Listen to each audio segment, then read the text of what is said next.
Hello.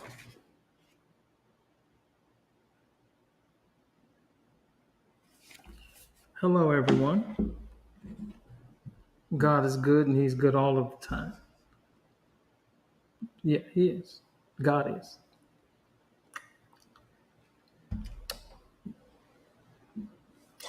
But that's not what we're here for today. Um, this is what I call the Just Me This Time episode. Um, Periodically, I am going to come on and talk about some things that I've been thinking about, but more often than not, by design, um, I want to talk um, about this. Right, this is the name of the podcast, and there's a reason why I named it that. Um, One of the reasons I named this the Love Again podcast was a couple of reasons. Number one, and here's what I'm going to do also is I'm going to give you some backstories to a lot of what happened, what took place around the book, and some stuff that's not in the book and stuff like that. Um,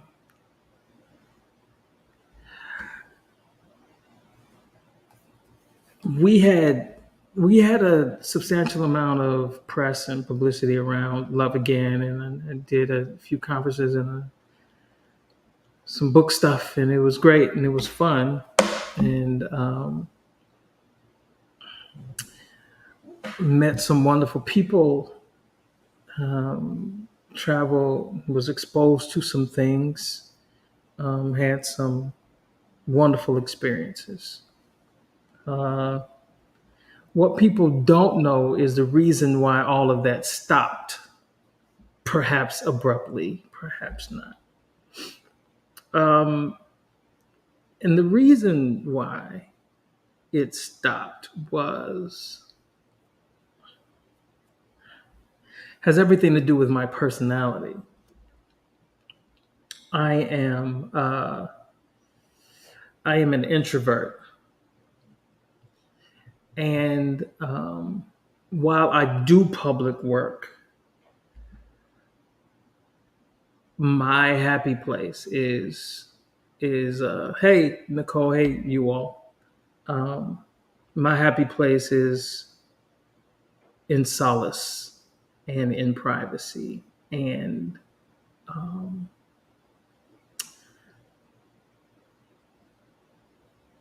and so it took a lot of energy out of me to be able to do the work, and I was learning as I went along. Um, it's one thing to sell a book. It's one thing to write a book. It's another thing to sell a book, right? And those are two different skill sets.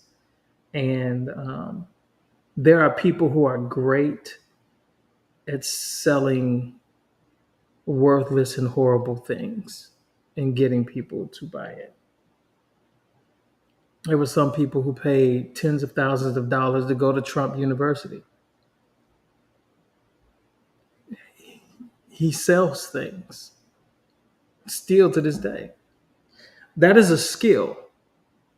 Um, when you are creative, most of your energy goes into the art. And so I had dumped all of myself into writing to make sure that when people read it, all of the verbs were conjugated and everything was, you know, aligned. And so I had a theory of, well, if I write it, people will, they'll buy it. That's an assumption. You have to be able to put yourself into your art and your work. And then if it's for public consumption, you have to have that same passion to get it out in front of people and be able to sell it. I'm not a horribly good salesman. Um, and be that as it may, I still went and did what I needed to do. Um, and I did. But um, something happened, right? There was an inciting incident here. Um, and most people don't know this. Um,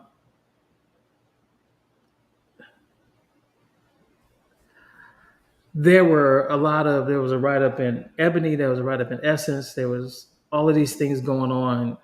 And um, it became for me a place where it doesn't cut off, right?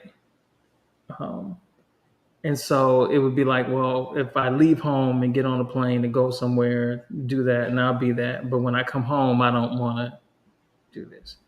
Apparently, some people had tracked down my home address.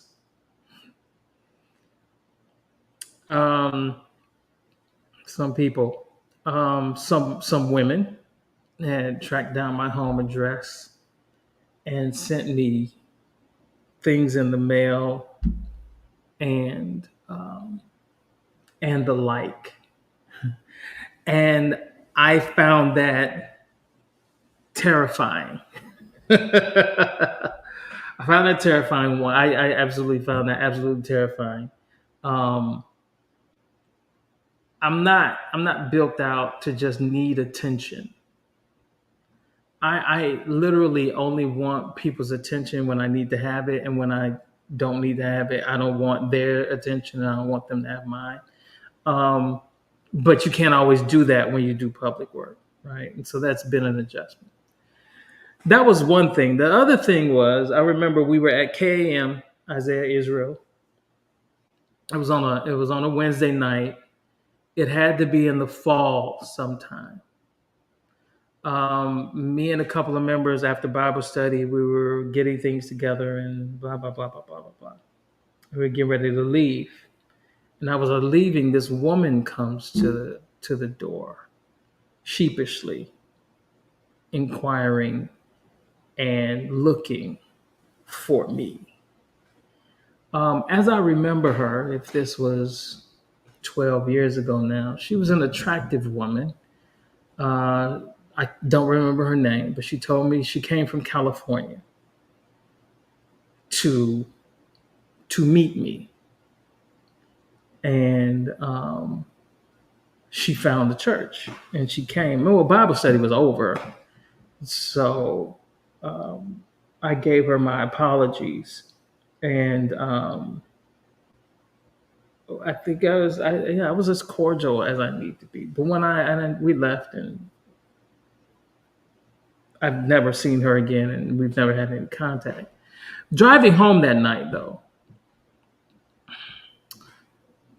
I thought to myself, well, that's intrusive too. And while I can take it being intrusive to me personally, because if you write a book and you put yourself out there, okay, that's what happens. But when what I do, um, writing, speaking, whatever, when when that when that becomes intrusive to the church work, which is primary in my life, and then I am inviting people to get on planes and not just seek me out, but come to the church. And I was like, you know what? This isn't for me. I don't like this kind of attention. Um, and so I stopped. I was like, okay, I'm done with this, and I don't want to do any more book stuff. Like, it's over. I'm done. and it was done. I stopped, and that was it. Of course, over the years, people have talked to me about the book, and I appreciate them reading it. I appreciate more them thinking about it and them reflecting on it. Um, I have not read this book in 10 years. I don't know if I read it after I got the copy. I had spent so much time with the manuscript in the galleys or whatever that when it was printed and it was done, I didn't pick it up. So I haven't read it in a very, very long time. I picked it up this year. Um, and I'm still processing what I think about it now. But here's the deal. One of the reasons I started the podcast was because I realized I wasn't finished with it yet. Um, I had more to say, and I had more things that I wanted to talk about, and more things that I wanted to talk with people about. So I felt like I left some things on the table concerning it. A conversation, I abruptly ended a conversation that perhaps um, needs to be continued. It may not have needed to be continued then. I'm ready to continue it now. And so I started the podcast because I wanted to pick it back up and have and go further in the conversation. As I perused it a little bit, it's painful um, to read simply because I think this is a snapshot of where I was, culmination of some things that have happened up until then in my life. Um, so much stuff has happened since then. Um, and my perspective perhaps has changed from when I wrote it, which was in my early 30s, to now I'm closer to 50 now. And so I'm a different man now than I was then. Um, a myriad of seismic changes have happened since I wrote this book. And I'm glad I wrote it then, with that being said. Some people were alive when I wrote it that I don't have now. And it's a snapshot of the fullness of my life and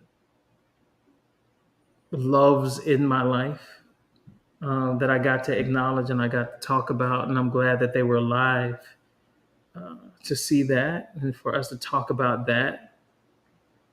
One of the sweetest memories I ever had is that I didn't tell my family technically I was writing the book. Um, I just did it and it was da da da da. And so the books came in the mail, box of books came in the mail. And I remember going to my grandmother's house and she was in the kitchen and just talking. And so I went in my bag and I pulled out the book and I gave it to her. And she started crying. Like she was just so happy, and proud of me. Um, and I appreciate that love now. I don't know if I don't think I took it for granted then, but I appreciate it now, and I appreciate that type of love where people love you just because people are happy for you because they love you. They don't love you because of anything other than you are who you are. And you don't have to do anything but walk in the room and they love you. And of course, the older we get, the more we lose those kinds of love. They pass away from us. But I remember that moment with her. And I remember how happy she was and the things that we expressed one towards another.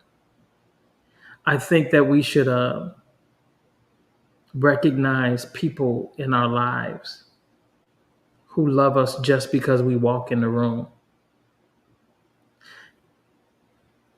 If we have relationship, if we build relationship, if we build love, we want to say it's unconditional. It's not really, and that's okay. Like, we serve a purpose for each other. We hold meaning for one another, and we play roles in each other's lives. And there's love and great affection there. But there's this little handful of people who you don't have to perform for, you don't have to do anything for, you don't have to prove anything to them. They just love you because you are you. And if you still have those kind of people in your life, and more times than not, those kinds of people are the hands that that love comes with hands that probably held you as a baby and nursed you and tended to you and knew you before you knew you. If you have those kinds of relationships, I think as we get older, they become more precious. And so I started this podcast because I wasn't finished talking, and then I realized that my conversation or my story is just one story. We all have a love story. We all have a paths and loves and relationships and long lost loves. We all have the one that got away. We all have the one that we're still in love with right now. We all have a love that we thought was love and perhaps realized it wasn't love. A relationship where maybe you love someone and they didn't love you. We all have.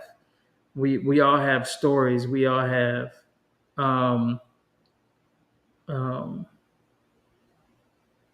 loves in our lives that never blossomed and never bloomed and never had a chance to breathe.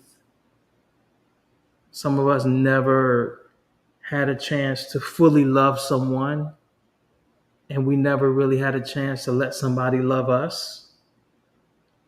So my story it's not, it is unique, but it's not singular. And what I wanted to use this podcast as a way to talk to people about their love and their loss and how that shaped them and how that changed them.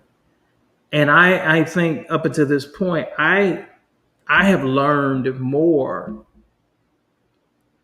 from people that I've talked to than I think that they've learned anything from me. Um, it has been um, gracious and healing um, to be able to talk to people and to sit with them in some pain that they have. Um, that's a privilege to do that and to share with them in this thing called life. And so the endeavor of the podcast is to have those conversations. And periodically, I'm going to come back to the book because there's some things that I want to talk about from the book that I probably didn't get a chance to talk about. Some questions that I would ask myself now that I would not ask myself then. And so periodically, we're going to deep dive in the book, and it's just going to be me, and you may have some questions, and we'll share. We'll share and we'll talk. Here's what I want to do today, and this might be a short episode. I don't know. I ask all of my guests 5 questions before they leave. I realize that of course, nobody's ever asked me these questions because I'm the host of the show and I ask the questions. I get to ask the questions.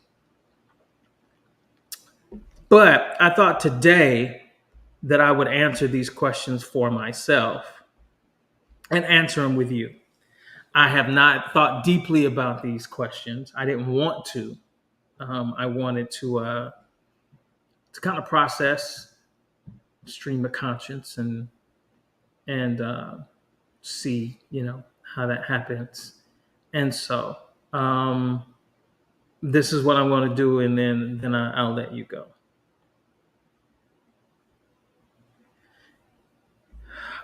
Can I make the book available to purchase through Kindle? It should be. It should be there. It should be on Kindle and iBooks. Um, here's an interesting thing that nobody knows is that for the 10th year of the book, I was going to do an expanded edition. There's some stuff we left on the floor, some chapters that weren't included, some text and things like that. So I was kind of going to do a more unabridged version of the book.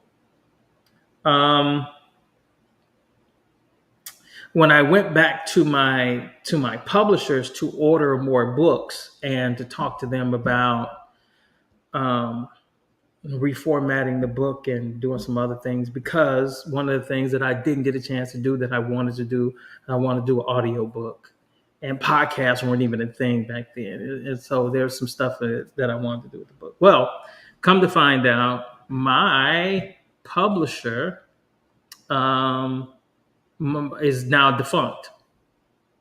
And because they were defunct, all of and I still own the intellectual properties, but I own the right to reproduce it on my own now. And so there's going to be another addition to the book, but that original text, it should be. I've seen some Kindle editions on Amazon before. I've seen it on iBooks before. Um, there are some wholesalers that have it. You may have to search, and I will search that out myself. But yeah, and so that's it. So here's what I'm gonna do. I'm gonna do these questions and think out loud for a few minutes. Hey, Lynetta and Samantha and Nicole, how are you? Thank you all for being here. Um, and then I'll let you go. All right. First question. Do you believe in love at first sight?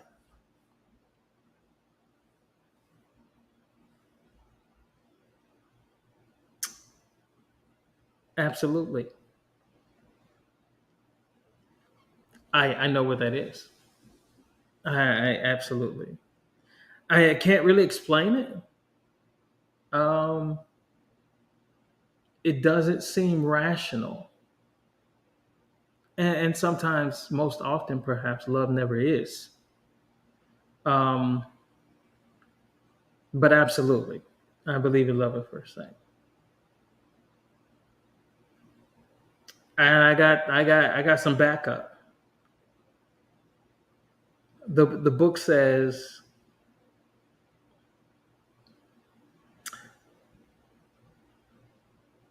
there had two. From the moment Jacob saw Rachel, he was in love with her. The moment Isaac is on his horse and he sees Rebecca, he jumps off of it. And he's in love. That's what the text says. So, um, if we ever fall in love at first sight, it's not unique to you. It's happened before. Um, it's happened before, and perhaps love at first sight is not for everybody. That's a pretty vulnerable, um, beautifully vulnerable space to be in. But I absolutely do. I have experienced it. I I I know what that is. So absolutely. What has love taught you? What has love taught me?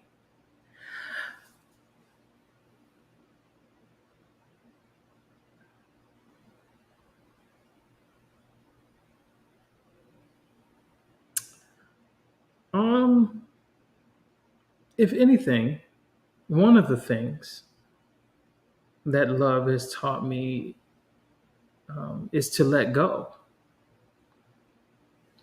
right?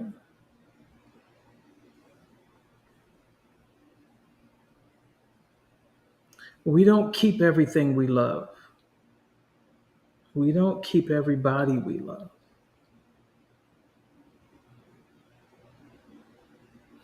And I think when we're younger, we're in our 20s perhaps, and maybe we're emotional, that kid in us, demands, I want my blanket, and whatever we want it. And if we can't have it, we throw tantrums. But if love has taught me anything, is that um, we don't keep whoever, whatever we love forever.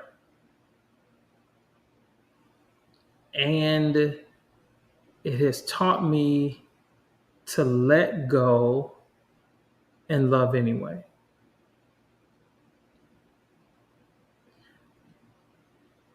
Um, just because you're not here and in my life doesn't mean I'm going to stop loving you. Just because we can't talk anymore, just because we can't hug anymore, just because I can't call you on the phone. And I'm talking about romantic love. I'm talking about, you know, you know, a grandmother or a parent, or a mentor. They are with us, and then they're not with us. It doesn't mean that love stops. It doesn't mean that um, I have to hate you because you said you couldn't be in my life and you had to go. I love you even if you have to go. Um, I realize that as I've gotten older, it takes way more energy to be angry and to be hateful than it does to just release and let go and, you know, be sad for as long as you need to be sad and grieve that and mourn that and maybe find a way to carry it with you, that it's not crippling, but not to be mad at someone because they leave you, right? When my father's died, there was about a year or so that I made his death all about me, right? How could you do this to me? You love me, you would have took care of yourself, this da da da da da da. All those are just pouting, throwing tantrums. And then I came to realize that his death had nothing to do with me. Um, that it was just his time. And it didn't mean he didn't love me. Um, but it was time for us to part ways in that context. And so I know that also that love doesn't recognize death of a person, death of the relationship, when you all have gone as far as you all can go together, and life or differences or being on a different page, you're just not there, and you have to go away from each other. It doesn't mean that I have to hate you. It doesn't mean that I want your life to turn out horrible. It doesn't mean doesn't mean that I have to be bitter. It means that um, perhaps we can never see each other again, but I love you still. Um, you need to go away. Okay, go. Here's what I learned. Whether I wanted to or not, when I felt most devastated over love, crippling sadness and depression, physically ill and sick. You know what I kept doing? I kept waking up every day and breathing. It was difficult getting out of bed, but I got out of bed and brushed my teeth, and you know, I eventually left the house. I kept doing it over and over and over again, and it got better, right? So you get to, the middle of your life and it's like, oh well, if you need to leave, it'll be difficult. If I have to bury you and stand over your grave, this is horrible. Um, and I don't want to do this, but I'll do this if I have to absolutely do this. And what I'm going to do is keep on waking up every day in some kind of way. If the weight doesn't get lighter, I'll get stronger and I'll be okay. I'll be okay, even if I have to be okay without you. Um, I'll be okay. So, you know,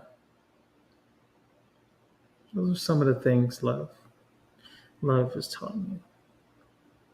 Third question: what do you believe about love now? What do I believe about love now?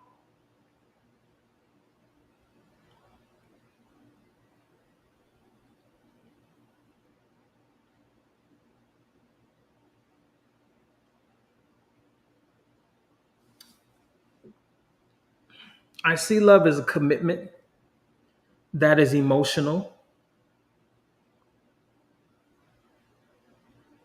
and I believe that love is more than one thing.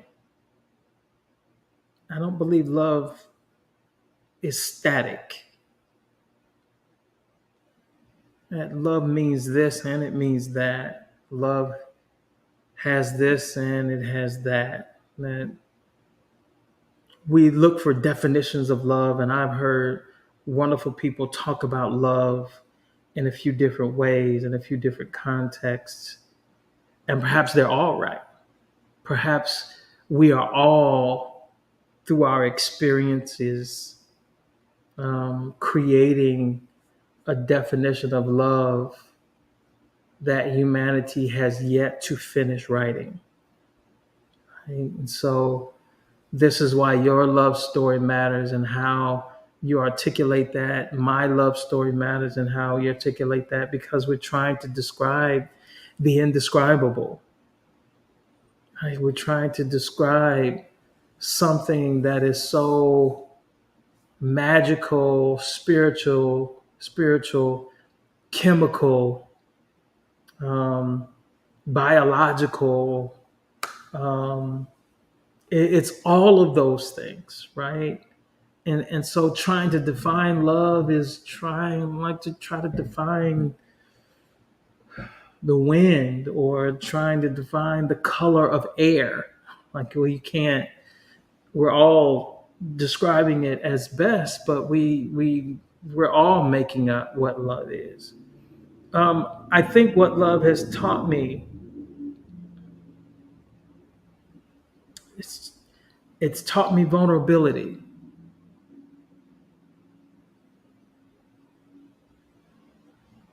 Love has taught me that I am not in control,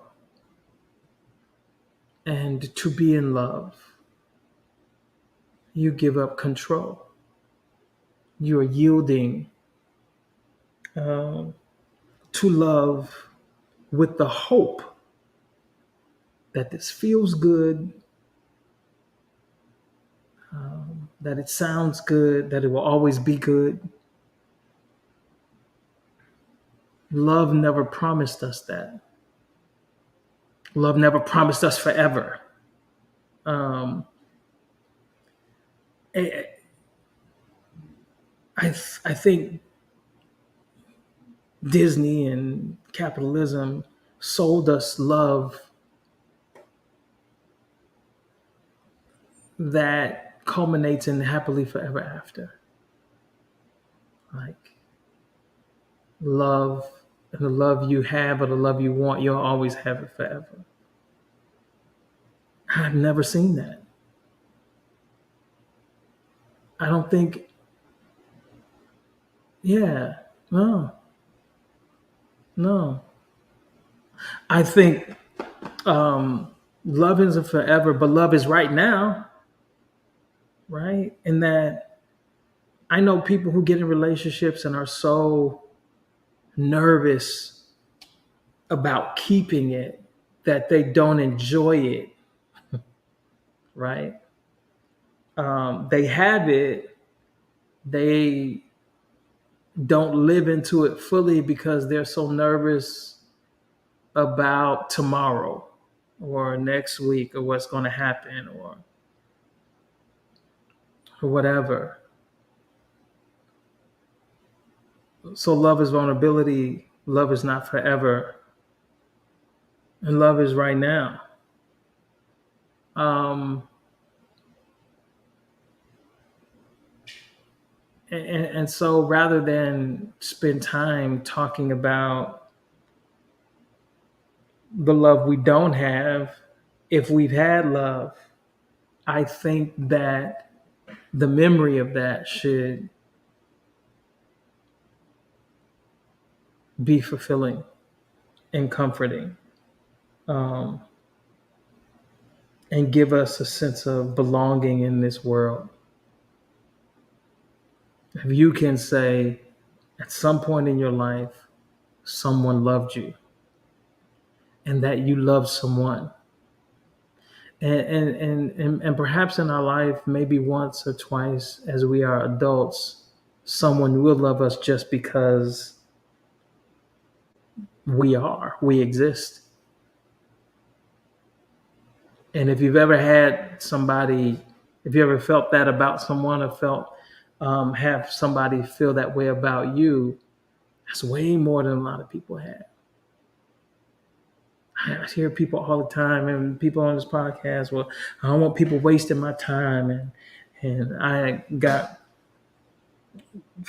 friends who are women who says I ain't got time for nobody to be playing in my face, and you ain't gonna waste my time and leave and da da da da. And it's challenging to get them to understand that perhaps whatever you had, you didn't get to keep, but you had it, which is a lot more than what other people had.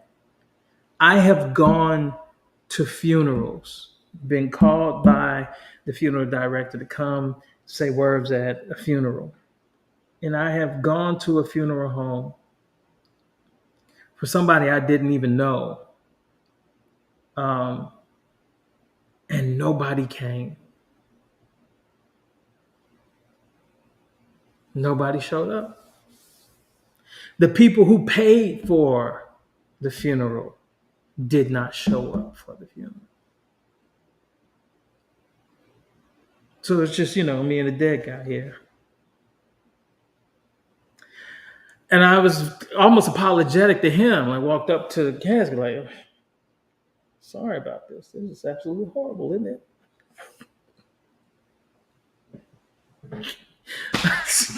I don't know what happened to them. It was. Uh, um, I think that shows for whatever reason, perhaps, and maybe this is just half of the story that um, perhaps love is when we take our last breath, someone is holding our hand. Someone loves us to walk with us when we don't realize they're walking with us and walk us to a grave. Leave us there because that's the only thing left to do.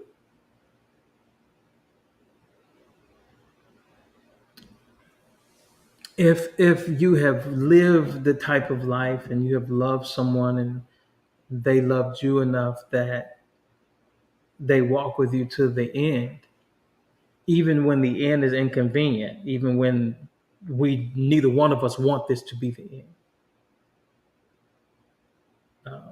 If there can be peace there, and if there can come a day where you can think about them and realize how fortunate and blessed you were to have them in, in your life and you shared theirs, I think that makes up, I think that helps fill in the hole for us not being able to embrace um, us not having nearness between us. If all I have to know is that you've gone on with your life and you've tried to make the best of it, then I wish you the best. If you go on with your life and now you're in the arms of Jesus and you are um, resting with the ancestors and saints and all the like, then I wish you love in any I wish you the best in any context. And so that, yeah, that's some of the one or two things lovers tell me. What makes a good lover?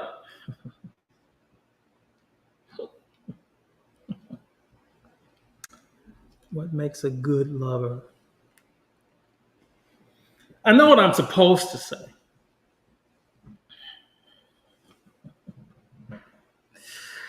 I know what I've listened to what other people have said.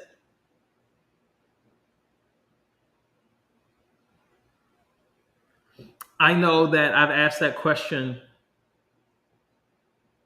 and perhaps, um,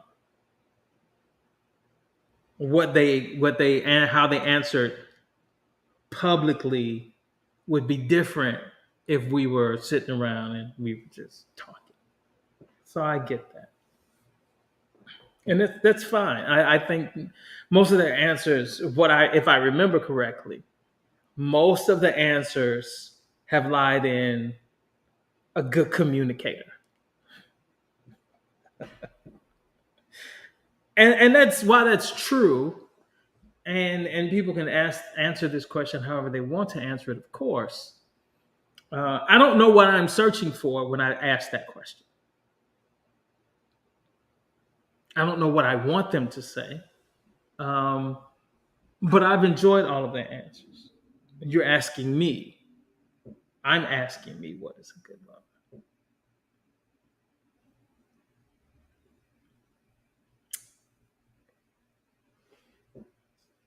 So I'll tell you.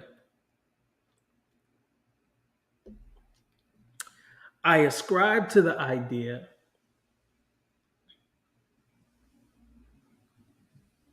that to love someone is encompassing of their conscious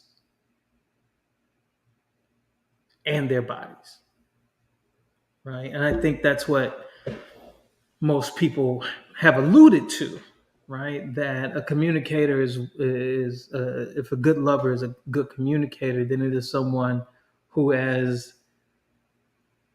This is what Hakeem says in Coming to America: someone who stirs my intellect as well as my loins. That's what he. that's what he. That's what Brother Hakeem said. Um, Here's what I would say.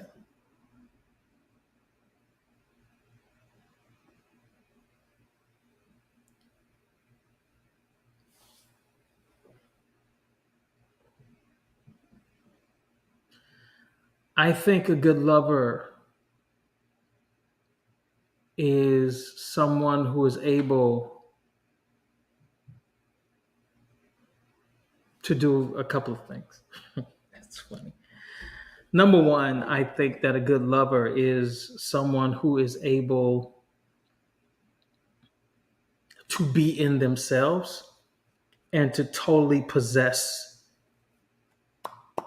their their space, their bodies. And when I say totally, I'm talking about you being on the same page, head, heart, body all at the same time. To be a good lover is to be a good teacher, right? Um, like children, um, nobody comes with a manual, right? And so if you're my lover, you have to be able to teach me how to love you. But if you don't know how to love you, if you haven't possessed yourself, if you're not in your own body, right? If you don't know how to love you, if you don't know what feels good to you, then how am I supposed to know?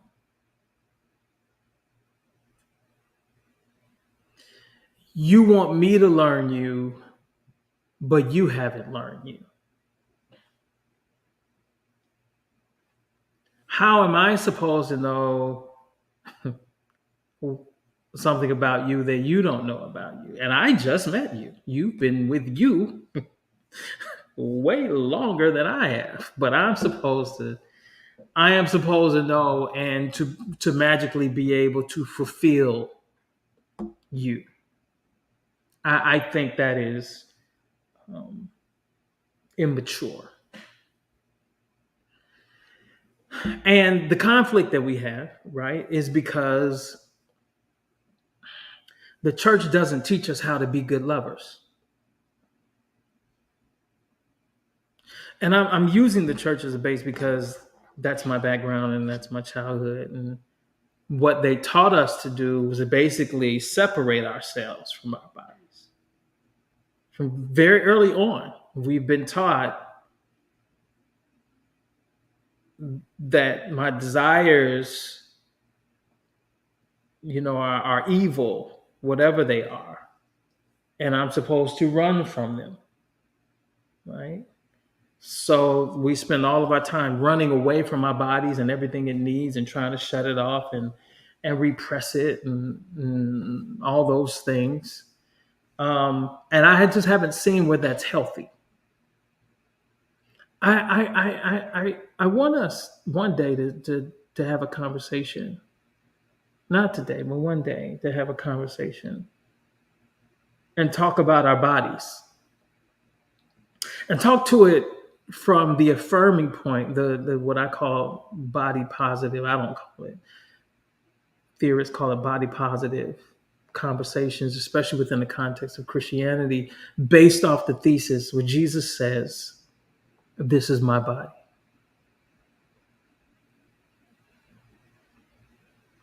Whatever's good in it, whatever's bad in it, whatever is lifted, whatever has fallen, whatever is gray, whatever is wrinkled, whatever it is, this is my body. I think even when we quote that, we move past that so much. And we talk about the brokenness of his body because he was talking about "It's my body, which is broken for you." But before we get to "which is broken for you," can we just talk about the wholeness of the body? This is my body, period. Stop right there. This is my body. And to be in our bodies and to be satisfied with our bodies and to know what is pleasurable in our bodies, what is not. So here's what I'm going to do. I'm going to give you this because I can. I am not trying to change your thinking about anything. I am perhaps adding to how you think. And if you come back to right where you are, then that's great. It's a great little trip. Of course, since I've been single, I've been asked to do single conferences and all the like.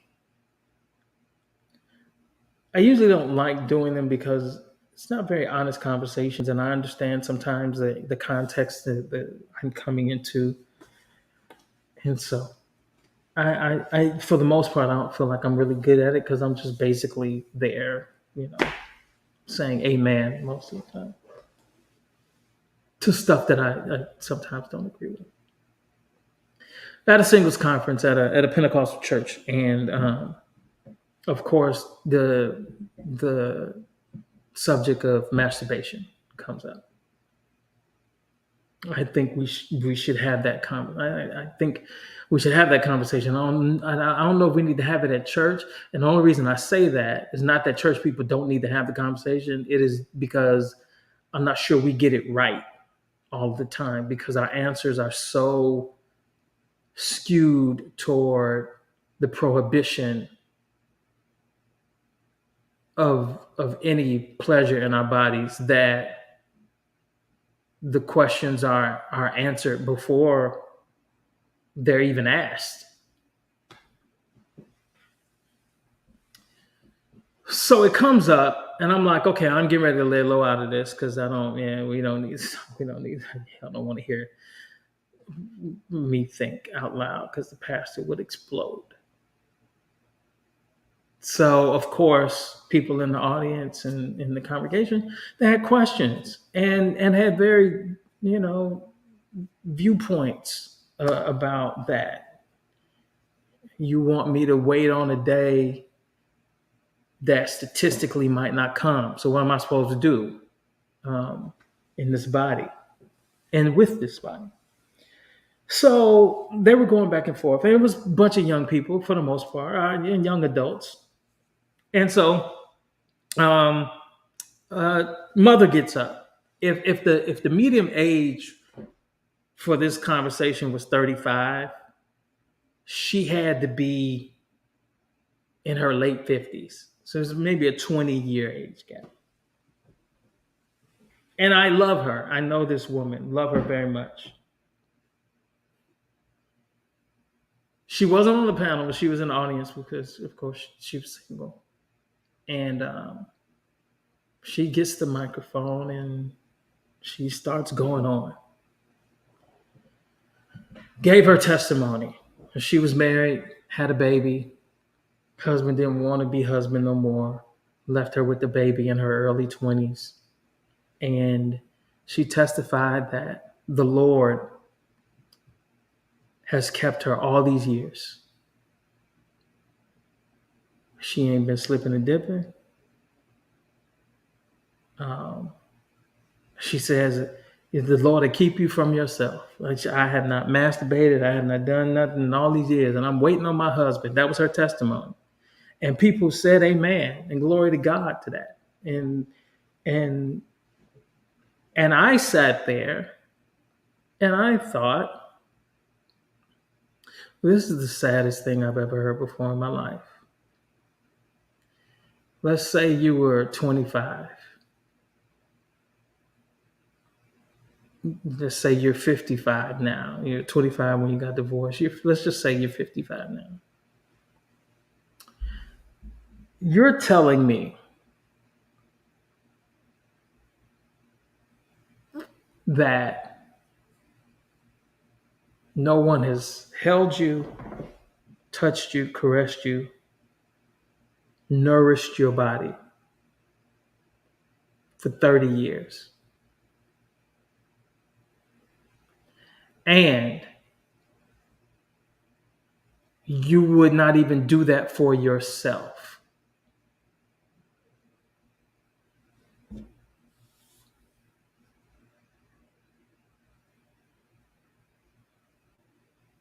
I thought something is really wrong. So, and I may be oversimplifying this. So I was in my head thinking about this. So you're saying that you've kept yourself from other people and yourself for the last 30 years, and you're waiting on someone that perhaps will come, perhaps it won't come. But since we were talking about sex and we were talking about masturbation and this activity in the session, I'm saying to myself, so you're saying that God only gave you your body for somebody else to enjoy, not for you to enjoy.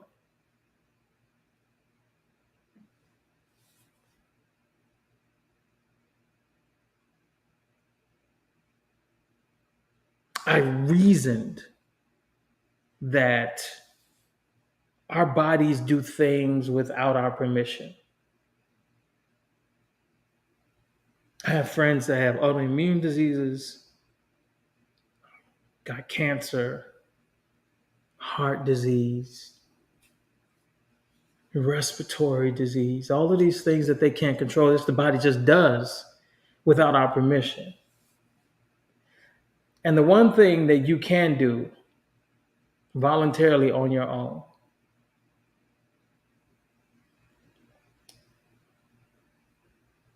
is to have an orgasm, and you're telling me that God put that on the inside of your body and can be done with or without someone. But you're telling me for the glory of God, you can have cancer and put poison in your body to try to kill cancer cells. But this one thing, this fleeting moment that you can have for yourself, God's against that. But if there's maintenance, if your body, if you get a headache, you could put a Tylenol in your body. If you got arthritis, you could do that. Like all of these things that happen in our bodies, but it just seems like it just didn't make sense to me. And I'm saying, well, this woman that I'm listening to,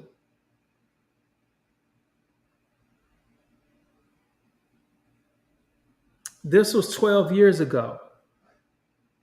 12, let's say 12, 10 years ago.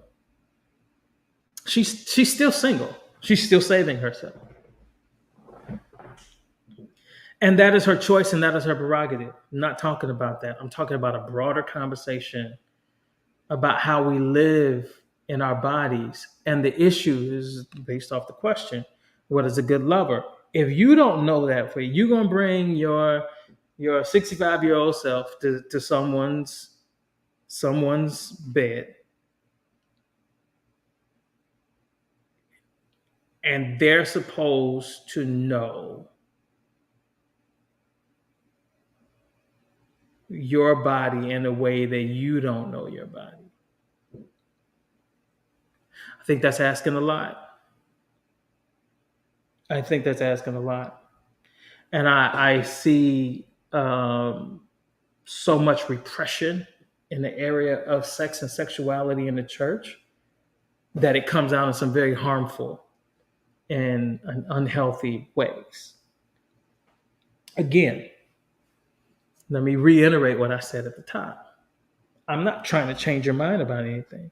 I'm not even saying there is something to change your mind about. I am making an observation of some of the things that I'm saying. And even if we come back to the same point where we started, I think that we should not be afraid to ask some questions. And the problem with having these kind of conversations with church people is that we start throwing scriptures at each other. And I don't need you to tell me what the Bible says. I do this for a living. I know what the Bible says. If I'm having a conversation with you, I want to know what you think, not what Paul thinks. Not, what Peter thinks. I'm asking you a question and I want to hear what you think. And so I think the conversation, there's a liberation conversation that has never happened for a few different reasons, and I understand why it can't happen. But if you're asking me what is a good lover, it is someone that fully inhabits themselves. Are you bringing all of yourself to whatever context you're in? A good lover is a teacher, but a good lover also understands that I am also an instrument, right? I'm an instrument to love you. And in that, you can program an instrument to play itself, but most often an instrument is best utilized when it's in the hand of someone else who knows what they're doing.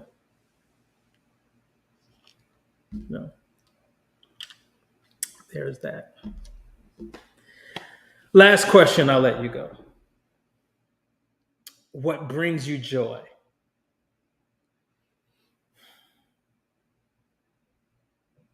You know, I'm a simple guy.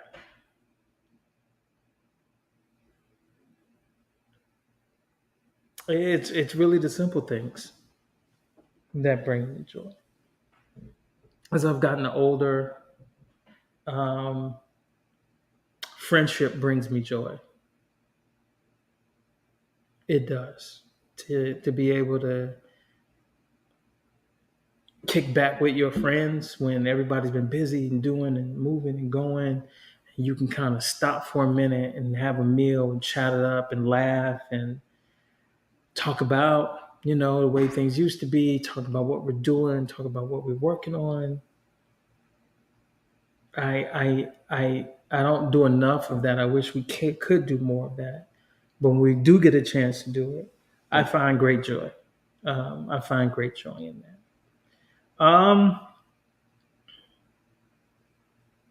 I find joy in my family, and every family dynamic is a very complicated set of relationships. They overlay, they overlap, they cross into each other. It's this weird schism of relationships. But my family is small. It's not a huge family. It's a huge extended family, of course, but my immediate family is small. I think I've grown to appreciate talking with them, especially this year since there's been some distance in proximity. Um, it has helped me to be away knowing that I could get on the phone and talk to them, and it makes me feel a little less lonely, a little less alone. My friends do that too. Um, and I love my family. I love my mother. I love my brothers.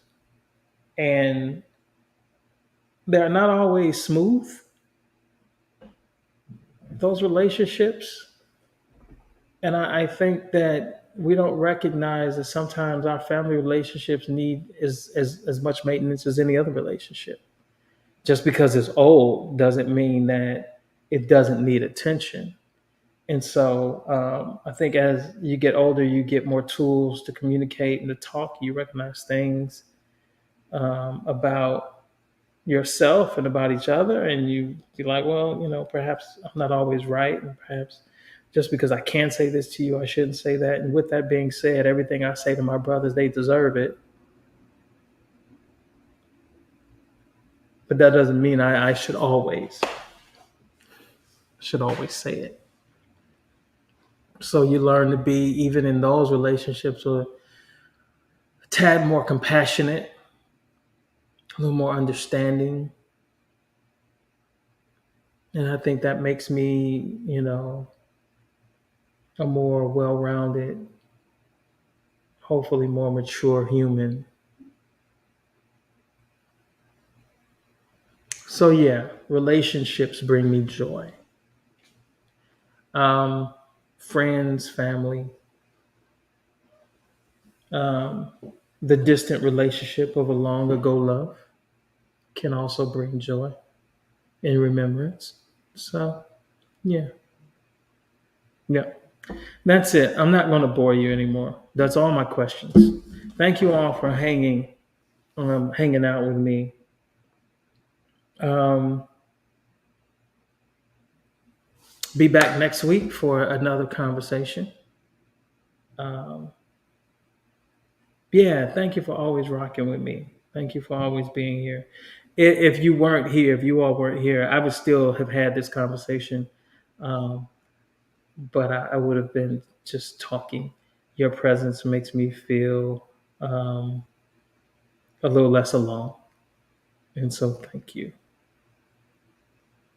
thank you, thank you, thank you, thank you all very much. All right, I love you all very much. I'll see you all again next week for another episode where I'll be actually talking to a person next week. So I think you'll enjoy it. All right. Love you all. See you all. Bye bye.